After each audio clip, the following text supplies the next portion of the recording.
Imaginez un instant une Afrique où des alliances stratégiques redessinent la carte du pouvoir, où des nations autrefois considérées comme isolées s'unissent pour affirmer leur souveraineté. Aujourd'hui, une question se pose. L'Éthiopie et l'Alliance des États du Sahel, AES, peuvent-elles collaborer voire s'unir? L'Éthiopie, puissance montante de la Corne de l'Afrique, développe sa propre industrie militaire et cherche de nouveaux partenaires. L'AES, de son côté, veut briser sa dépendance aux grandes puissances et renforcer ses capacités de défense. Serons-nous à l'aube d'un partenariat stratégique inédit ou est-ce une simple illusion géopolitique? On décrypte tout dans cette vidéo, restez bien jusqu'au bout. Alors, d'un côté, l'AES, né d'un rejet de l'ingérence étrangère, cherche à bâtir une souveraineté économique et militaire. De l'autre, l'Éthiopie, qui a résisté aux pressions internationales pendant la guerre du Tigré, partage cette même vision d'indépendance. Sur le plan militaire, l'Éthiopie vient d'inaugurer sa première usine de drones, une avancée majeure qui pourrait intéresser l'AES en quête de modernisation de ses forces armées.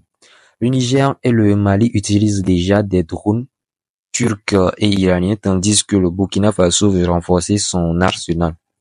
Une coopération militaire, notamment dans la fabrication et l'acquisition de drones, est donc une possibilité sérieuse. Au niveau économique, l'Éthiopie, avec son marché dynamique et ses ambitions industrielles, pourrait jouer un rôle clé. L'AES possède des ressources naturelles, mais manque d'infrastructures. Un partenariat pourrait permettre un échange stratégique. Technologie et expertise éthiopienne contre accès aux matières premières du Sahel.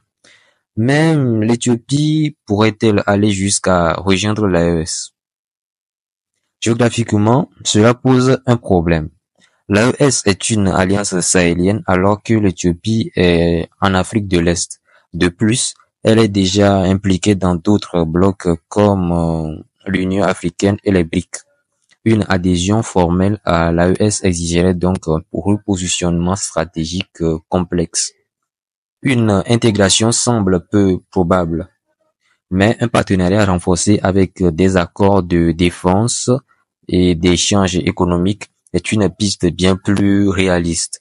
L'Éthiopie pourrait devenir un allié stratégique de l'AES sans pour autant en être membre.